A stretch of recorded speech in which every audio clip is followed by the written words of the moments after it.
Então, retomamos a nossa reflexão a respeito da escola de Frankfurt. E vocês devem se perguntar, mas tudo bem, o senhor falou tudo isso com relação à sociedade americana, não é? Como é que isso se aplica ao Brasil? Porque, afinal das contas, nossa sociedade, claro, tem um reflexo da sociedade americana sobre a nossa, mas e nós brasileiros, não é? E nós brasileiros, como é que entramos nessa história? Vejam, nós tivemos aqui no Brasil, durante o período em que os Estados Unidos vivia Woodstock e a Revolução Sexual, nós aqui no Brasil estávamos num período de um regime de exceção, de um governo civil-militar que foi instaurado para evitar a implantação do comunismo aqui no Brasil. Então, em 1964, portanto, antes de que se iniciasse esse processo mundial de transformações culturais, nós aqui no Brasil entramos em um regime civil-militar de exceção. O que é que isso nos influenciou? O que é que isso mudou na história toda? O que acontece é o seguinte: os militares estavam preocupadíssimos com a ascensão do comunismo aqui no país. E era um perigo real, e devemos dizer, para fidelidade à história, que a Igreja apoiou, não é, o regime civil-militar que tomou conta depois de 64. Ou seja, na década de 60, a Igreja Católica Brasileira fez uma série de marchas pela família, pela pátria e pela liberdade contra a ascensão do comunismo, que foi das maiores manifestações civis deste país. Nós éramos, no início da década de 60, uma igreja claramente conservadora e claramente anticomunista. Como é que nós mudamos tanto, né? Quem te viu e quem te vê. Bom, com relação à igreja, deve-se muito à realidade da teologia da libertação. Mas também há uma série de transformações internas da igreja que aconteceram depois do Concílio Vaticano II, que foi de 62 até 1965. Com relação a essas transformações eclesiais, eu preferiria falar disso amanhã, que nós iremos tratar mais claramente sobre a teologia da libertação e tratar mais claramente da realidade de igreja enquanto tal. Mas queria colocar aqui a parte da história civil aqui no Brasil. Os militares, embora todo mundo chame o regime de exceção de ditadura, né? Se nós formos comparar com as outras ditaduras que aconteceram na América Latina, talvez nós deveríamos mais acertadamente chamar a ditadura brasileira de dita mole. Não foi tão ditadura assim, não é? Quando terminou o regime militar na Argentina, os argentinos foram aos arquivos dos desaparecidos e e publicaram uma lista, não é, de pessoas torturadas, desaparecidas, presas, etc, etc, tudo isso. E ali colocaram um rol de milhares de pessoas, não sei exatamente o número, mas era uma coisa imensa, na Argentina. Então, fizeram essa lista e publicaram um livro, Nunca Mais. Aqui no Brasil fizeram também o Brasil Nunca Mais. Fizeram também um livro. E por mais que eles tentassem fazer o rol das vítimas do regime militar, a contagem feita pela esquerda não passou de 300. Não é? 300 pessoas que, num regime de ditadura, num país das proporções do Brasil, onde houve claramente luta armada, não é? Porque havia grupos de guerrilheiros armados, é evidente e é claro que o número é bastante baixo. Não somente isso, a chamada repressão militar representou o crescimento da cultura comunista neste país em proporções nunca vistas. Por quê? Porque os militares brasileiros achavam que o comunismo que deveria ser evitado era o comunismo armado. E deixaram de lado o comunismo cultural, a respeito do qual nós estamos falando, o marxismo cultural. E não somente deixaram de lado, subsidiaram o comunismo cultural. Ou seja, o governo militar, por incrível que pareça, dava dinheiro para publicações comunistas. Essa é a realidade do governo militar no Brasil. Não é? E isto, se vocês forem ver, dito pelos próprios marxistas. Eles mesmos confessam que nunca a indústria de publicações marxistas teve um governo tão favorável como na época dos militares. Por que isso? Porque eles achavam, não é, os militares brasileiros tinham uma mentalidade de liberais. E na cabeça do liberal, a democracia tem que ter dois lados, tem que ter direita, tem que ter esquerda. Então é evidente que deve haver sempre um comunismo. E se instaurou no Brasil a teoria do general Golbery Couto e Silva, que era a famosa teoria da panela de pressão. O que é a teoria da panela de pressão? Se você vai pôr pressão numa panela, você precisa de uma válvula de escape. E qual é a válvula de escape que nós iremos dar aos marxistas? Bom, nós estamos fazendo aqui uma luta contra o marxismo armado, nós estamos fazendo uma luta contra o terrorismo marxista, por quê? Porque os marxistas naquela época assaltaram bancos, colocaram bombas e que mataram pessoas, fizeram a guerrilha no Araguaia, etc. e tal. Então, houve uma série de lutas armadas e os militares estavam preocupadíssimos com a parte que é própria da preocupação militar, que é a parte armada, a parte da guerra. Eles queriam a ordem civil. Muito bem.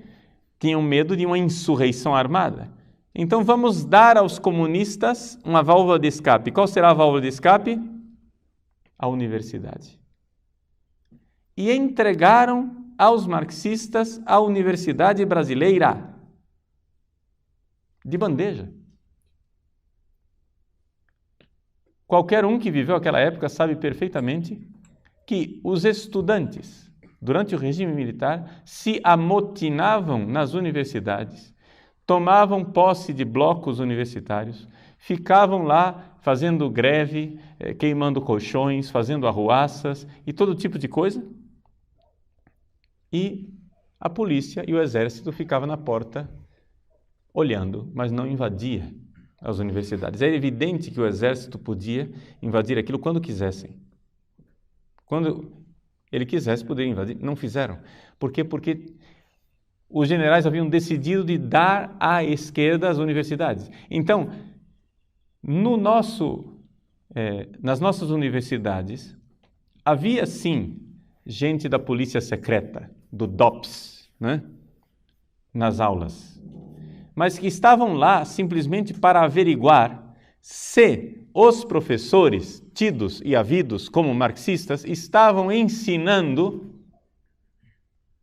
a luta armada, a invasão de terra, tudo aquilo que significasse agressão clara à propriedade privada, tudo aquilo que significasse guerrilha.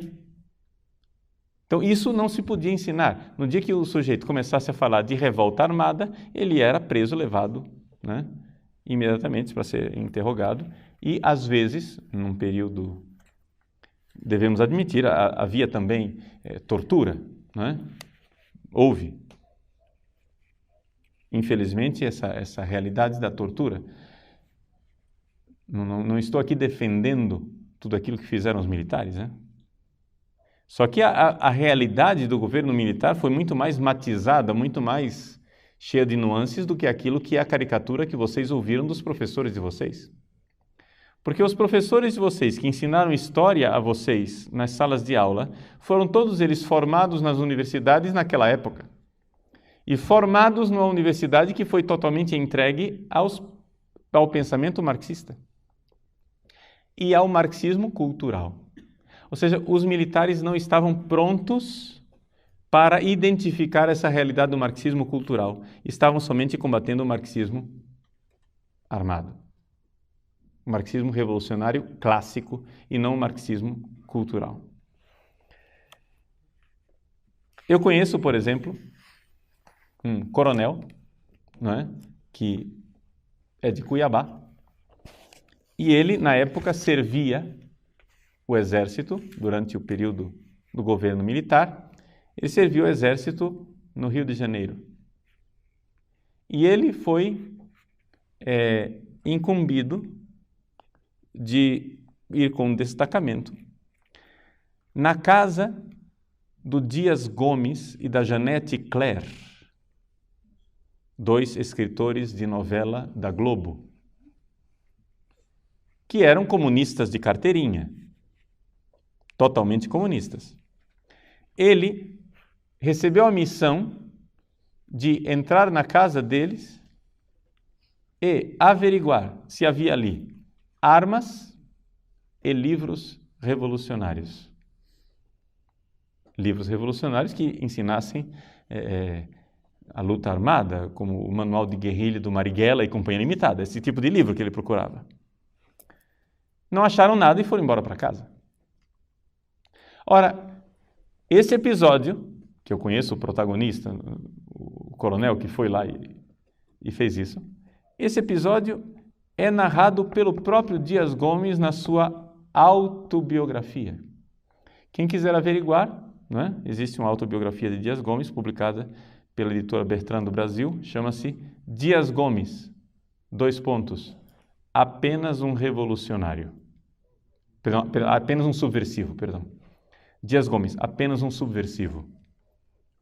Onde ele narra a história dele e ele mostra como, se aproveitando do liberalismo dos militares e do liberalismo do capitalista Roberto Marinho, ele conseguiu colocar nas novelas da Globo toda a agenda cultural marxista. Por exemplo, a primeira novela que ele fez, na década de 70, ele abordou o tema do divórcio, que, segundo ele, palavras dele, naquela época no Brasil ainda era um tabu. O que ele fez? Ele fez uma novela onde uma personagem é injustiçada com um marido que é um calhorda, sem vergonha. Ela sofre imensamente a novela inteira com o marido, se apaixona por um outro mocinho super galã, maravilhoso, com um temperamento ótimo e cheio de virtudes, mas, final e conclusão da novela, no Brasil não existe divórcio. Só existe desquite. Poucos meses depois, o divórcio estava aprovado no Brasil. Ou seja, o que é que a minha geração ouvia a respeito da Globo? Que todas as imoralidades e sem-vergonhices que eram transmitidas pelas novelas da Globo eram fruto da sociedade capitalista decadente, porque Roberto Marinho era um capitalista e era o capitalismo quem estava promovendo toda aquela pouca vergonha, destruindo o cristianismo. Foi isso que eu ouvi quando era criança. Foi isso que eu ouvi quando era adolescente dos meus professores. Que as novelas da Globo eram expressão da sociedade decadente capitalista americana que entrava no Brasil e estava destruindo as famílias brasileiras pelo imperialismo da Globo. E, no entanto, hoje nós sabemos que tanto Dias Gomes como Janete Claire, os dois maiores escritores de novelas da Globo, eram comunistas, réus confessos, porque na sua autobiografia Dias Gomes mostra como ele quis promover os valores culturais do marxismo cultural. Por exemplo, na década de 70, ainda na década de 70, ele pensou numa novela chamada Roque Santeiro. Nesta novela chamada Roque Santeiro, o que é que ele pretendia fazer? Uma caricatura da igreja, onde ele demonstrasse que a igreja era uma farsa, que queria somente saber de dinheiro e de oprimir os pobres, e que, na verdade, nós deveríamos nos livrar da igreja. Acontece que ele cometeu um erro. Ele comentou ao telefone o que ele estava pretendendo fazer.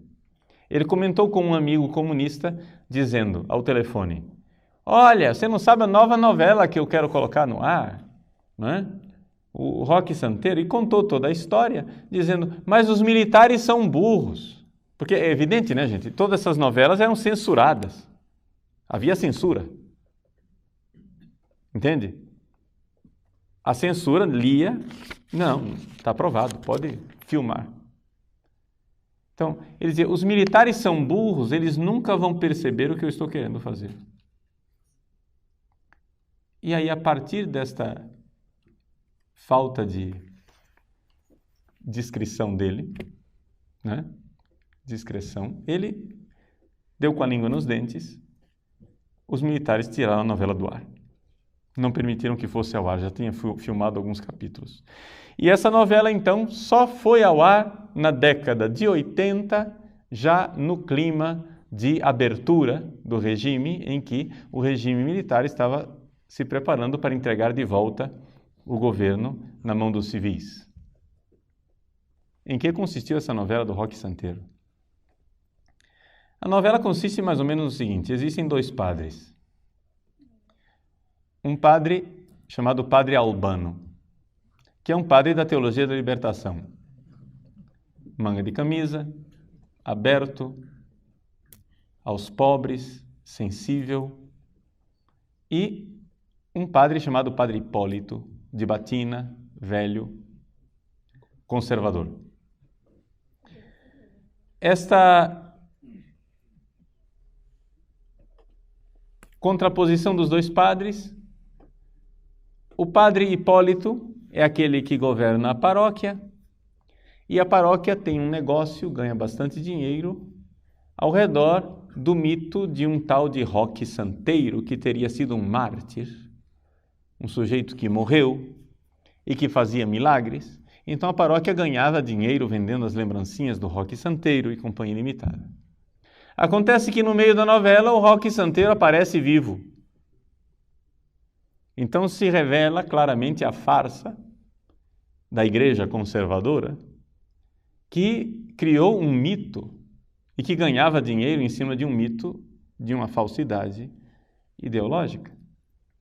Nesse ínterim, o Padre Albano se revela muito sensível com os pobres, mas também se apaixona por uma das personagens e resolve deixar o sacerdócio. Essa é a história, basicamente, da novela. Então, esta novela era programática, tinha um programa, tinha algo para ensinar ao povo. Não é? Ensinar através de uma historinha, uma verdade de valores, né, invertidos. E isso aconteceu durante, né, décadas e continua acontecendo ainda hoje. Ainda hoje as novelas, não somente da Globo, mas as novelas do Brasil, são feitas exatamente para levar à frente no nosso país a revolução cultural, programática e pensada pela Escola de Frankfurt, por Gramsci e por Companhia Limitada, todos os marxistas culturais. Por exemplo, o senhor Marcuse, não é? Ele incluiu no seu programa de revolução cultural a promoção da cultura homossexual. Como é que funciona a revolução, digamos assim, cultural, e por que os homossexuais são tão importantes nessa história toda? Vejam, pensem como é que acontece a revolução marxista. A ideia da revolução marxista é a seguinte: os proletários são oprimidos, vivem numa panela de pressão e esta panela de pressão irá explodir e dar como resultado uma revolução, não é isso? Nessa ideia básica. Muito bem, acontece que não aconteceu como haviam previsto, então é necessário um outro combustível que não seja a revolta do trabalhador. Então, que combustível nós podemos usar para fazer eclodir a revolução marxista? Existe um sentimento humano básico que é a inveja. Ou seja, todo mundo que tem menos inveja quem tem mais. Isso chama-se pecado original. Não é? Por causa do pecado original, as pessoas têm inveja. Então, o pessoal da Escola de Frankfurt notou que existe esse combustível de revolta. Não é? E começaram a explorar esta realidade daquilo que depois, mais tarde, um outro teórico marxista chamado Pierre Bourdieu vai chamar de os excluídos. O que é essa categoria de excluídos? Que para nós, não é, católicos, que ouvimos e vivemos dentro da Igreja Católica, ouvindo tantos sermões e tantas pregações, nós achamos que deve ser um conceito bíblico, né? O excluído. É um conceito que deve ter brotado dos santos padres, de algum... Mas, na verdade, nasceu simplesmente de um pensamento marxista. Foi um termo cunhado, não é, pelos seguidores da Revolução Cultural Marxista, que quer simplesmente explorar a inveja como combustível capaz de fazer eclodir uma revolução. Ou seja, eles identificaram que todo mundo se sente excluído por alguma razão. Eu me sinto excluído porque sou careca, eu sou desprovido de cabelos. O outro se sente excluído porque é negro. A outra porque é mulher. Aquele outro porque é pobre. Um porque não tem uma Ferrari. Ele se sente excluído porque ele não tem Ferrari. Ele quer ter Ferrari. Entendeu? Todo mundo tem algum motivo de insatisfação na vida. Então, o que acontece? Explorando esse combustível da inveja, não é? Eu sou capaz de produzir uma revolta. Vejam, os acontecimentos recentes de protestos nas bolsas de valores do mundo inteiro, onde mais de 1000 cidades, né? Em mais de 1000 cidades, pessoas estão lá protestando e gritando, etc. O que é isso? Esse é o aspas, grito dos excluídos. Ou seja, é simplesmente uma questão de inveja. A ganância dos bancos. Nós queremos ter mais. Vejam, se você for analisar a sociedade ocidental, nós nunca tivemos tanto e nunca fomos tão insatisfeitos como agora. Nós temos... Compare a sociedade brasileira atual com a sociedade brasileira de 40 anos atrás.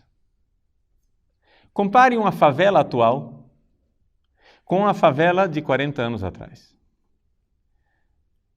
A favela de 40 anos atrás eram casas de lata, de tábua, de papelão, de pessoas que viviam numa objetiva miséria.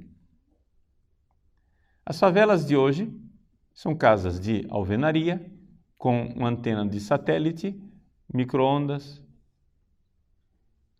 televisão, geladeira, etc. Eu não estou dizendo aqui que seja uma situação satisfatória, não, em nada. Eu estou dizendo que não seja necessário melhorar a vida dessas pessoas. Claro, elas têm condições de higiene precária, sistema de saúde precário, tudo o que vocês quiserem. A gente pode melhorar sempre a vida dessas pessoas, não tem dúvida nenhuma. Eu não sou contra que se criem condições sociais melhores para as pessoas, pelo amor de Deus. Né? Se nós podemos promover a justiça, se nós podemos promover um crescimento das pessoas, se nós podemos diminuir a pobreza, excelente, façamos. Só que o que eu quero que vocês notem é que há 40 anos atrás, quem vivia numa casa de papelão era resignado com a sua miséria. Hoje, 40 anos depois, pessoas que vivem em casas, talvez não de favela, mas vamos pegar classe média. Pessoas que vivem em casas de classe média são absolutamente revoltadas, né? Porque querem mais, querem mais, querem mais. Existe uma exploração desse sentimento chamado inveja. Uma coisa é nós lutarmos pela justiça. Outra coisa é você explorar a inveja. Porque a justiça, se você está lutando pela justiça, você está lutando por algo que um dia você pode dizer, muito bem, acabou a luta. Né? Lutamos, chegamos lá. Mas se você está simplesmente explorando a inveja, isso daqui nunca vai ter fim. Porque a pessoa sempre terá inveja. Não é? O Bill Gates tem inveja do Steve Jobs. Sei lá, entende? Ou seja, dois caras mega milionários, com uma situação de vida economicamente satisfatória e pronto. Mas, entende? Isso nunca tem fim. Então, essa categoria do excluído, ela foi feita um pouco para promover isso, promover a questão da inveja. E os homossexuais entram nessa esteira. Ou seja, existe algo de muito inquietante no homossexualismo pela própria natureza do homossexualismo. Vejam, o homossexual, ele está numa situação em que a opção de vida sexual dele o coloca frontalmente contrário à realidade biológica real da ordem das coisas. Por exemplo, ele quer paridade e quer igualdade com os heterossexuais, não é? Então eles fazem passeatas na Avenida Paulista, orgulho gay, para dizer nós queremos ter direitos iguais, queremos ser iguais aos homossexuais. O que acontece é o seguinte: não existe ideologia nesse mundo que consiga resolver isso, porque a estrutura da realidade não bate com aquilo que eles estão querendo. Quando você une um homem e uma mulher, o que nasce desta união sexual é uma criança. Agora me diga o que é que nasce da união de dois homens. Nada. Entende? Absolutamente nada. E não existe ideologia no mundo que consiga mudar isso. Não existe ideologia no mundo que consiga mudar o fato de que daquela união não nasce absolutamente nada. Portanto, o homossexual estará sempre numa sensação de inferioridade perante o heterossexual. E essa sensação de inferioridade causa revolta. E é por isso que o movimento gay é uma das tantas, um dos tantos movimentos usados para quebrar, não é, a ordem das coisas. Então, quando você vê que nas novelas brasileiras cada vez mais se promove a cultura gay, você fica se perguntando, mas o que é isso? Ah, não, estão defendendo os direitos dos homossexuais. Mas não se trata de defender direito de ninguém, se trata de quebrar a ordem das coisas, de tal forma que as pessoas fiquem cada vez mais subjugadas a uma situação irreal. Vejam, quando, por exemplo, nas novelas, eles descobriram que o brasileiro tem uma certa dificuldade de aceitar o sexo entre dois homens. Por quê? Porque o brasileiro normal vê aquilo com repugnância.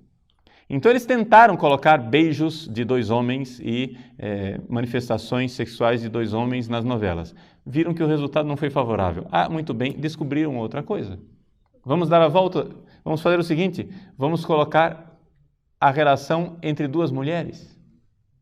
Porque eles descobriram que o homem brasileiro heterossexual gosta de ver pornografia de duas mulheres tendo relações. Ou seja, o heterossexual aceita muito facilmente duas mulheres. Então, quem é o grande opositor dos direitos homossexuais? É o homem heterossexual. A mulher até que não tem dificuldade. As mulheres, elas aceitam com mais tranquilidade. Mas é o machismo do homem heterossexual que se opõe aos direitos homossexuais. Então vamos fazer o quê? Vamos colocar nas novelas, não é? Duas mulheres, porque o heterossexual aceita. Uma vez que ele se der conta de que ele aceita o homossexualismo feminino, eles pretendem fazer isso como uma espécie de navio quebra-gelo que vai quebrando e vai fazendo com que ele... Bom, se você aceita entre duas mulheres, por que você é tão preconceituoso e não aceita com homens? E assim as coisas vão sendo conquistadas aos poucos, não é? Você vai comendo a papa pela beirada. Mas vejam que as pessoas, esse movimento de revolução cultural, eles têm plena consciência de que o que eles estão fazendo é algo lento, gradual e que deve dar a todo mundo a impressão de naturalidade. Isso é importante. Dar às pessoas a impressão de que elas estão num movimento em que a sociedade inteira está indo assim naturalmente. Então, hoje, no Brasil, o marxismo cultural conseguiu a hegemonia da mídia, a hegemonia da cultura de uma forma geral. Eles, sempre usando a linguagem de Pierre Bourdieu, eles, pela política de ocupação de espaços, conseguiram dominar a classe falante. Essa é uma terminologia do Pierre Bourdieu. Classe falante quer dizer o seguinte: quem é a classe falante? São aquelas pessoas que produzem cultura, não é? Então, Nós estamos falando de jornalistas, cineastas, estamos falando de psicólogos, padres, juízes, políticos, todo tipo de escritores. O que acontece é que, no Brasil, hoje, a classe falante que é formada nas universidades é formada no pensamento do marxismo cultural. E não tem saída. Nas universidades, se você se matricular numa universidade brasileira hoje, você irá ser formado na cartilha do marxismo cultural. Não existe nenhuma universidade brasileira onde isso seja exceção, nem sequer as católicas, ou aliás, principalmente as católicas.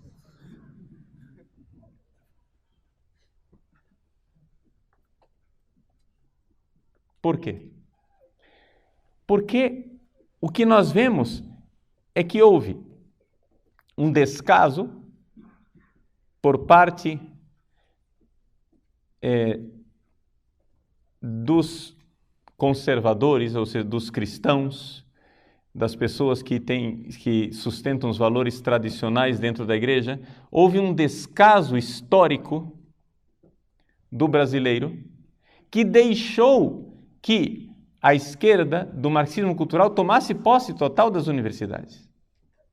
Isso aconteceu por parte do regime militar, porque os militares não deram valor ao movimento cultural. Isso aconteceu por parte da elite capitalista brasileira por causa do natural desprezo que o brasileiro sempre teve daquilo que é cultura.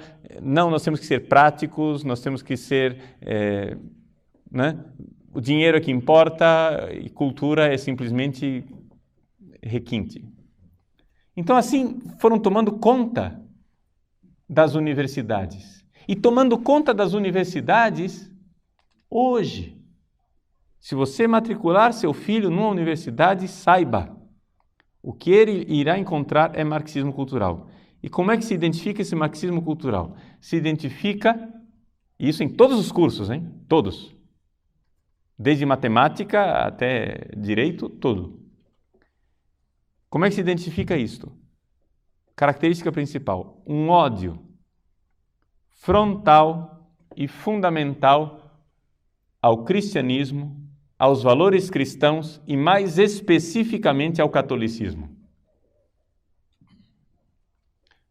Todos os cursos de nossas universidades, especialmente nas universidades católicas, que são as mais anticatólicas. Todos os cursos professam um ódio frontal aos valores do catolicismo tradicional. E isto é uma unanimidade tal que eles conseguiram, com isto, porque ocuparam as universidades, conseguiram dominar toda a classe falante. Então, o que é que nós temos hoje no Brasil?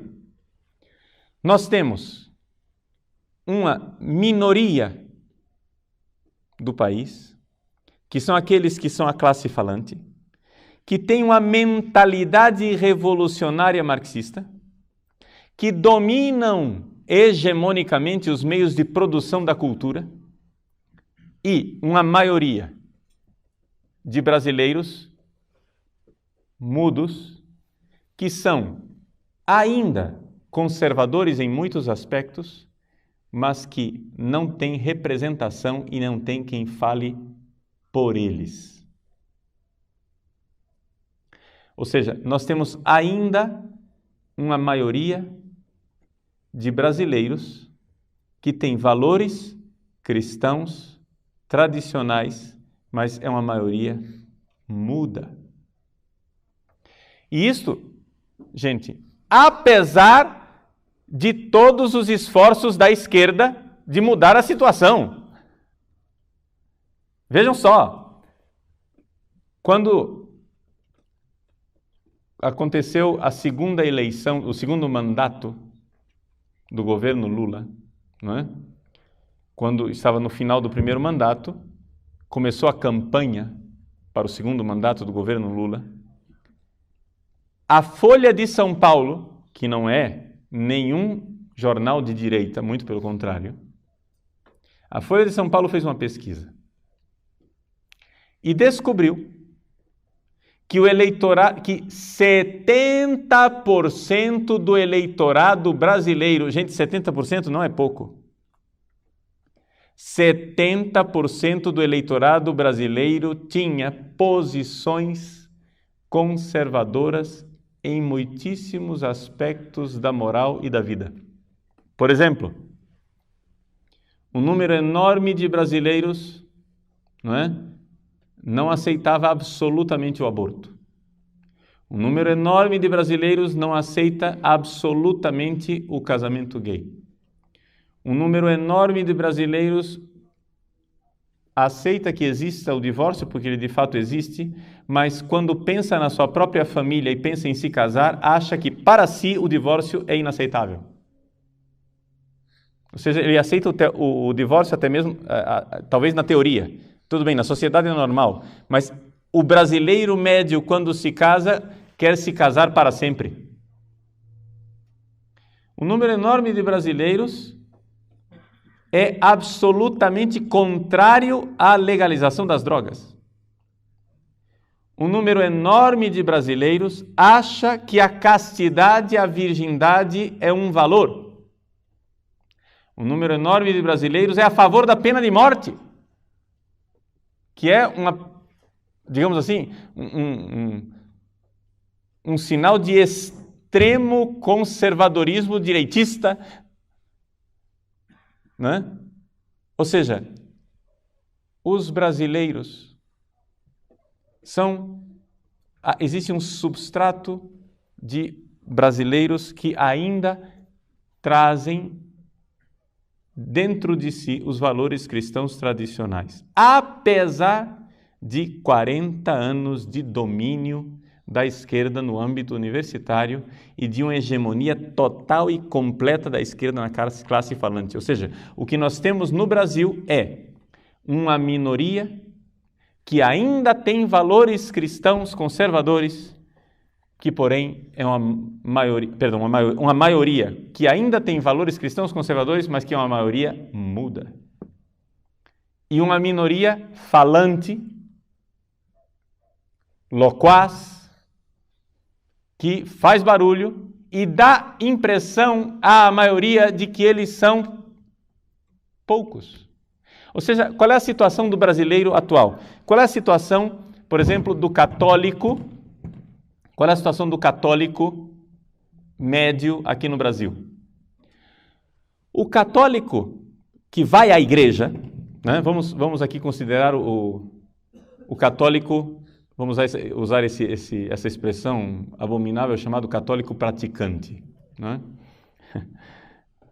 O chamado católico praticante, católico que vai à igreja, é um católico conservador. Faça uma pesquisa. E o sujeito que vai à igreja, ele tem posições relativamente conservadoras com relação à moral, mas tem um problema. O padre que está lá na frente não o representa.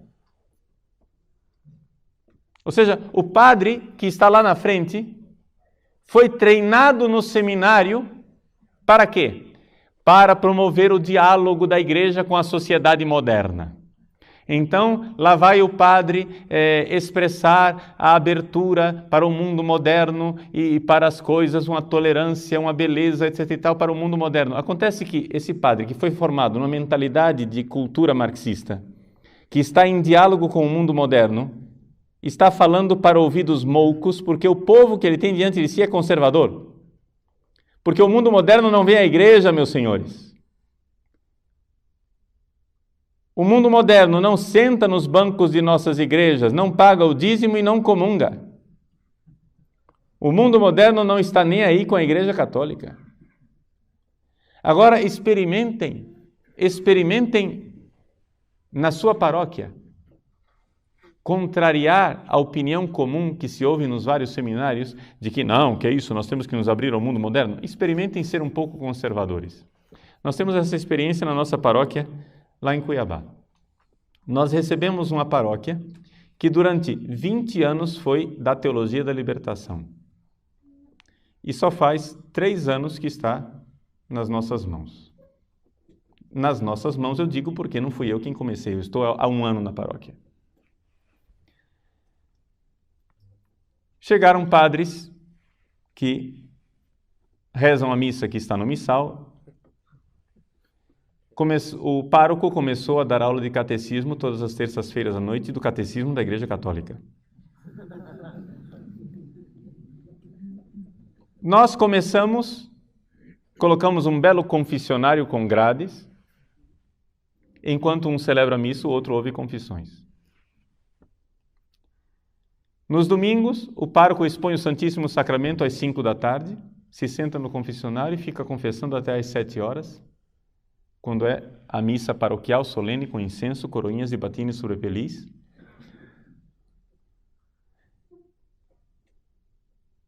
E é impressionante. Não ficou pedra sobre pedra do que havia de teologia e libertação. Sumiu. Ou seja, os sujeitos dominaram a paróquia durante 20 anos. Em menos de 2 anos já não tem mais nada, porque são 3 anos que nós estamos lá, mas já se nota faz tempo que a igreja... Ou seja, as pessoas que iam à igreja eram católicas tradicionais, fiéis ao Papa, queriam ouvir, mas só que o padre não representava aquilo que elas eram. Entendem o problema? E vejam que eu não estou falando aqui de missa de Pio V, não estou falando de nada de especialmente tradicionalista, eu estou falando da missa de Paulo VI, estou falando da missa que está no missal, só isso. Estou falando nada de especialmente estratosférico, é o catecismo da Igreja Católica. Entende?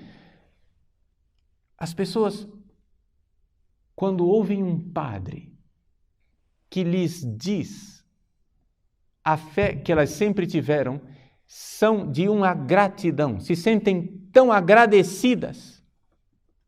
Agradecidas. Eu me lembro de uma ministra da comunhão que um dia depois de uma missa veio com lágrimas nos olhos e disse assim: Padre, obrigado. A nossa igreja é tão bonita. Os padres é que nos escondiam o seu verdadeiro rosto. A igreja é bela. Os padres é que estão escondendo a igreja. Então, vejam que o trabalho que nós temos diante de nós, de fazer com que a igreja retorne à sua verdadeira identidade, não é um trabalho assim, hercúleo, não é uma coisa assim impossível. O que nós temos que enfrentar é simplesmente a pressão interna, não é? De talvez um clero que não queira que eu seja fiel ao Papa. O que nós temos que enfrentar são pressões, talvez, quem sabe até de bispos.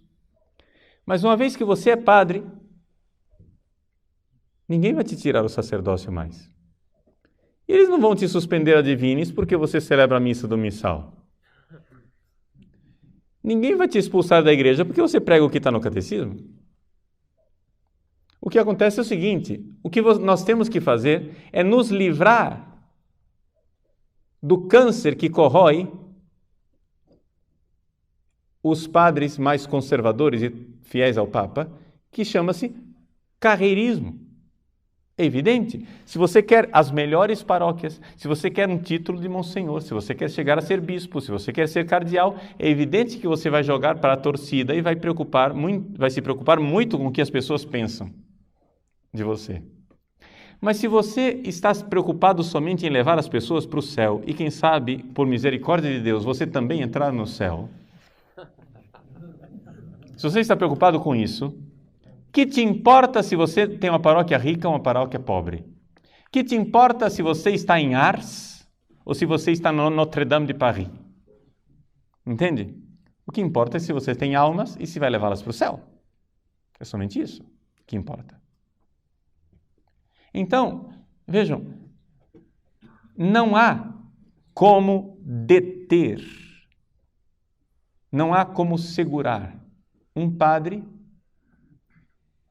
que tenha temor de Deus e que queira ser fiel à igreja. Por quê? Porque o importante, meus senhores, é que você saiba que o que você está para propor para as pessoas não é algo que você inventou, mas é exatamente aquilo pelo qual as pessoas esperam há anos. A igreja é viva, a igreja é bela, só que acontece que ela está amordaçada.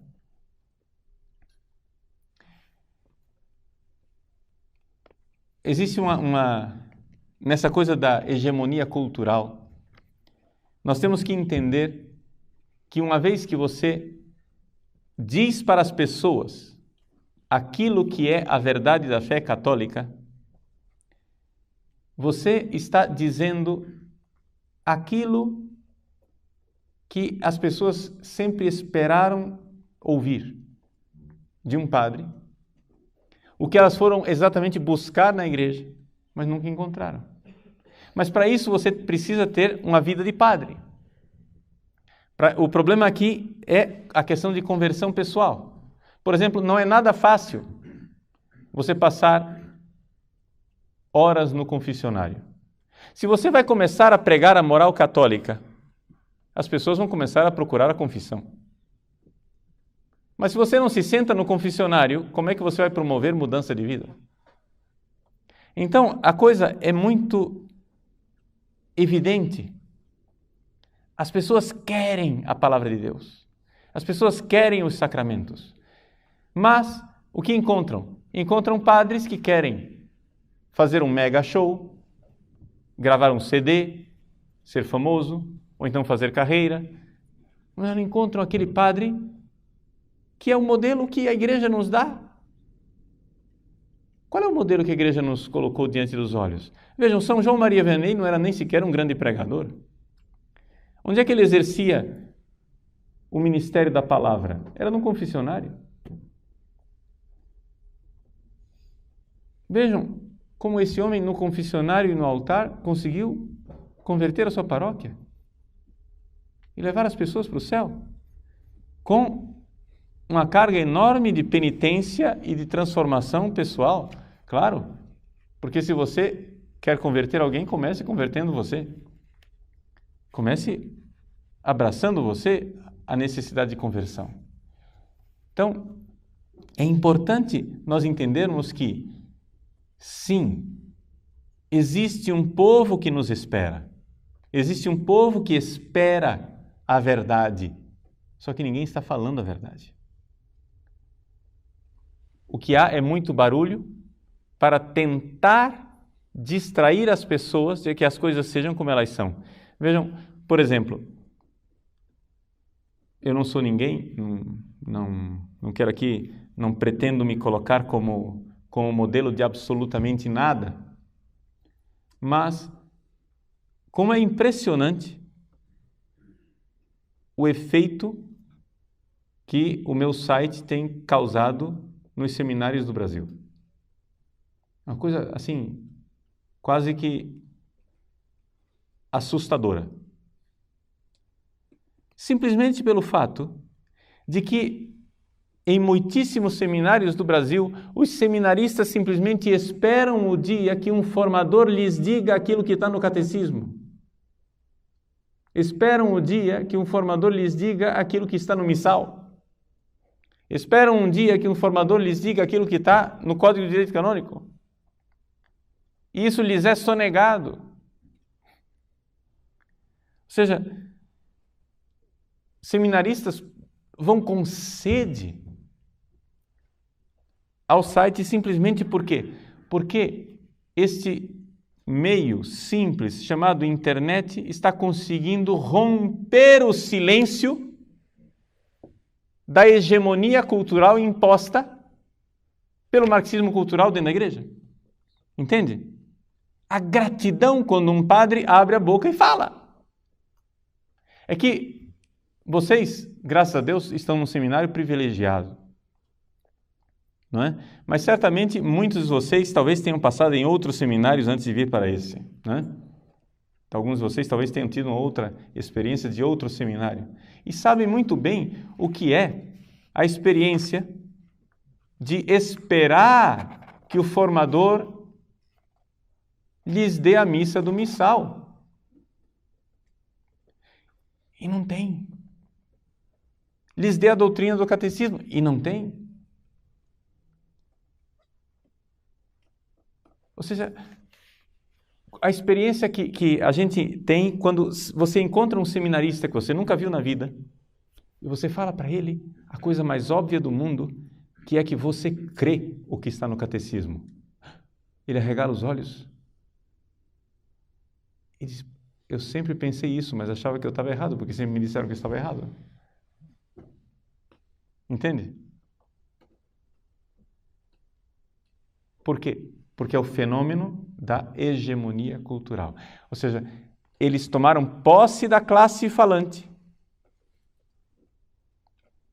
E a maioria, que ainda tem o senso comum organizado, natural, perfeito, que ainda tem os pés no chão, que não são lunáticos, não são malucos, a maioria fica olhando espantada para o mundo que vai mudando e diz, o mundo está perdido. Mas não é que o mundo está perdido. A classe falante está perdida. Estão nos governando e nos levando para o precipício. Agora, nós não precisamos ser ovelhinhas mudas, dóceis, que vão para o matadouro. Nós podemos fazer exatamente aquilo que eles fizeram. O que é que eles fizeram? Eles ocuparam o espaço na classe falante e começaram a fazer barulho. Façamos também nós. Comecemos a falar. Mas para isso você sabe que você vai pagar um preço.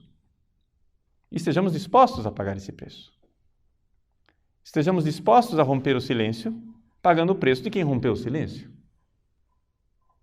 Você vai enfrentar calúnias, perseguições. Eu não prometo a você uma vida mansa. Se você for fiel à igreja e for fiel ao Papa, não prometo uma vida mansa para você. Mas Nosso Senhor prometeu um pedaço de céu para você. Então é essa a nossa expectativa e é isso um pouco que nós vemos fazendo uma análise da situação atual do Brasil. Nós temos uma hegemonia total, acachapante, os meios de comunicação, a classe falante está toda tomada, porém nós temos um número bom de brasileiros que não concorda com isso, eles só não sabem dizer por que as coisas não são do jeito que eles pensam.